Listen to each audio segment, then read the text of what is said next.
So, our scripture reading today is from uh, Paul's first letter to the Corinthians. And I think it's useful for us to know a little bit about Corinth, the city that this church had been planted in, because it's a unique place with a unique history. And because of that, I think it affects, in some ways, certainly, I'm sure affects this church, but I think also plays a role in some of the some of the things that Paul wants to write to them about.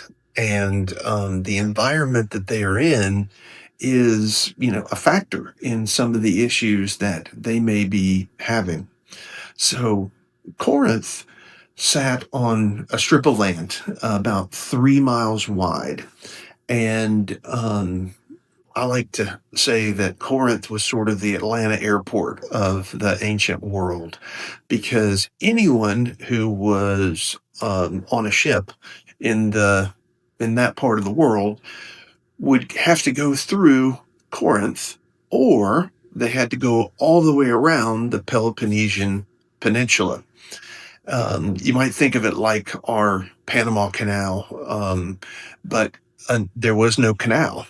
So Corinth basically was a place where, one way or another, these people had to get their ship or the goods that they were shipping across the 3 mile strip of land to the other side.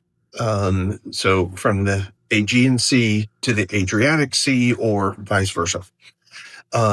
They had two ways of doing this. One is they would simply unload all the cargo, or they come into port, anchor the ship, unload all the cargo, and take it by carriage, horse, donkey, whatever, to the other side of this strip of land, load it onto another ship that was waiting there, and then set sail from the other side.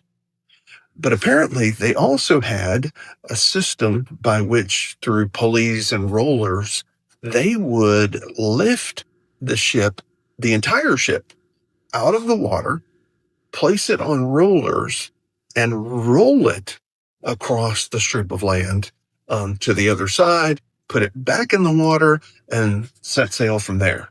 So either one of these two systems meant that for several days anyway, while the goods were being transported from one side to the other, the sailors were in the city. So you had people from all over the place that were coming through Corinth. And it was also a very transient place because they might only be there for 2 or 3 days while, their ship was in dock. Because of this, as you can imagine, with that many sailors coming into port and being there for 2 or 3 days, there was a fair amount of debauchery, you might say, that went on. There was a lot of prostitution, um, gambling, a lot of fights and other, mischief that these sailors would get into. Um, you might think of Corinth as being sort of like the Vegas of the ancient world, where it was known for its seediness. It was known for its nightlife, and being a place where um, there was just a lot of stuff going on. And so this is the environment that this church has been planted into. That Paul has planted the church, been with them for an extended period of time, but has now left them and gone to Ephesus. And word has gotten to him about some problems that this church is having. And so this letter is him writing back to them, addressing some of those issues. Now, with that understanding of the environment that these folks in this church were plopped in the middle of, let's take a closer look back at our text and see if that helps us to get any insight of what Paul is trying to say here to the folks in the church in Corinth. So Verse 10 starts out, I appeal to you, brothers and sisters, in the name of the Lord, our Lord, Jesus Christ, that all of you agree with one another in what you say, and that there be no divisions among you, but that you be perfectly united in mind and thought. And I just think, wow, has Paul never sat through a session meeting in a Presbyterian church before? Does Paul have no friends that he has conversations with? We read this and it sounds almost comical because what two people are always of the same mind and always think alike, much less a congregation. So we look at this and, it just seems completely unrealistic to us. But I think we also have to understand that these new Christians were folks that were experiencing a new level of freedom. These were people who lived and understood a culture where there was always a person in authority, a king, an emperor, a mayor, a general, someone who they had to give allegiance to, someone whose opinion outranked everyone else's. And now, in this new Christian community anyway, they have the ability and the right to express their own opinions, to have their own thoughts, and that newfound freedom is causing some problems that Paul is having to address. And you'll see as we work our way through that the problem that Paul addresses after saying they have to be of like minds is the problem of following people. Again, just like they would have in those days, this is their habit, is to follow an individual. And so in verse 12, Paul says, some of you say you follow Paul. Others say you follow Apollos. Others say you follow Cephas. Cephas, by the way, is Peter. And others say you follow Christ. So Paul is addressing this issue of who should we follow. Paul also seems to think that there's some connection between baptism, who baptized you, and who you follow. Maybe a misunderstanding by the early Christians of exactly what baptism meant and was. And I think, again, it's a little comical.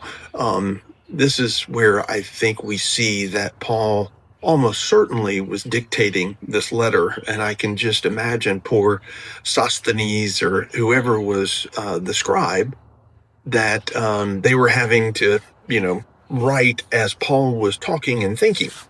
Because Paul initially says, well, I'm glad I didn't baptize any of you. And then it's almost like he remembers, except Gaius and Crispus. And then he says, oh yeah, and then there was the family of Stephanus. And then he says, oh, I don't remember who else I baptized. It's not important. The important thing is for you to understand that I was not sent here to baptize. I was sent here to preach the gospel. Then Paul hits them with his punchline. This is the climax of these verses. He says, I've been called to preach the gospel, not with words of wisdom, lest the cross of Christ be emptied of its power. With that statement, I think Paul lets us in on what he thinks is the root of the problem. First, Paul is saying he doesn't preach with wisdom and eloquence. In other words, he claims that he is intentionally uncharismatic so as not to distract from the cross or to not take attention away from the most important things. I think there's some evidence in the letter that Apollos may have been a very charismatic speaker. And this may be the reason that this issue has come to the surface. But Paul is also saying something important about the cross. He could have said, lest Jesus lose his power or authority, or the empty tomb lose its power or authority.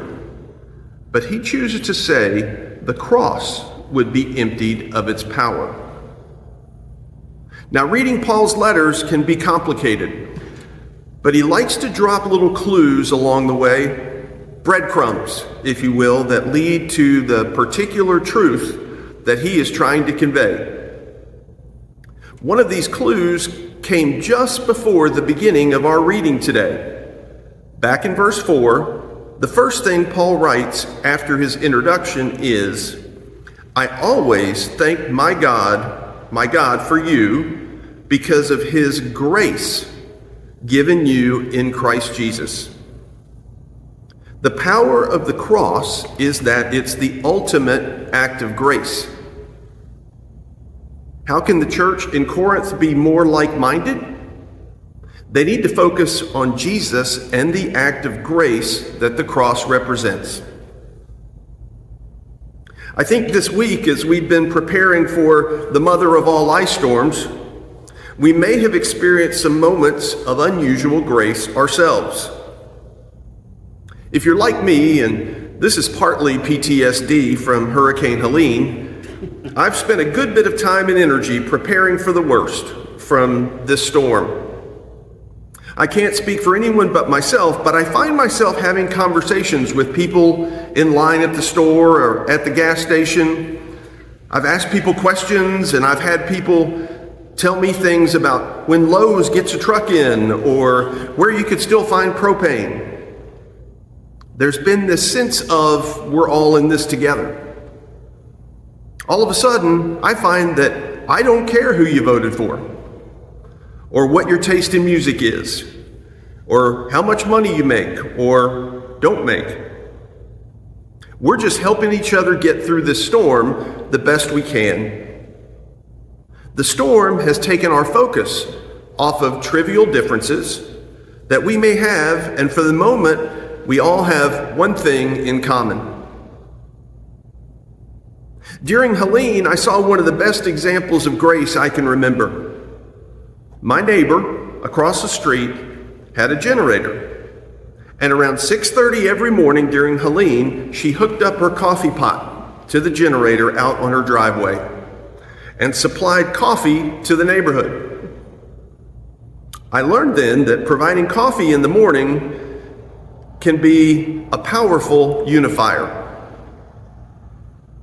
Unfortunately, it seems that it takes a crisis to get us to that place. Why do we struggle to get along, and why do we argue and quarrel amongst ourselves?